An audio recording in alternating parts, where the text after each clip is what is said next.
Hier, un accord financier confidentiel a été annoncé à New York entre Dominique Strauss-Kahn et Nafissatou Diallo, la femme de chambre qui est l'accusée d'agression sexuelle. Vous avez été collègue avec DSK au gouvernement sous Jospin. Alors est-ce que vous êtes heureuse que ces ennuis se terminent enfin?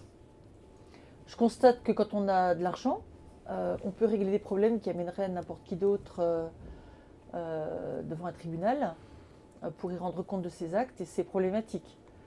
Je ne me préoccupe pas du sort de Dominique Strauss-Kahn, qui a tous les ressorts nécessaires pour rebondir. En revanche, je me préoccupe du sort de toutes ces femmes agressées, harcelées ou violées, qui ont à cet instant le sentiment d'une humiliation collective. Je n'ai pas de commentaires à faire. D'ailleurs, j'ai compris qu'à partir de maintenant, il n'y avait plus de commentaires à faire sur cette affaire en particulier.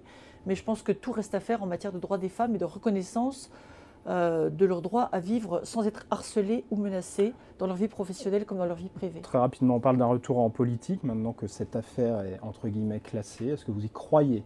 Je ne vous demande pas si vous le souhaitez.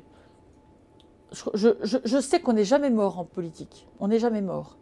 Des gens qui ont été lourdement condamnés pour des affaires de droit commun ont été réélus au premier tour par les citoyens de leur ville, qui ont vu une sorte d'irrédentisme joyeux, là où beaucoup d'autres voyaient un scandale.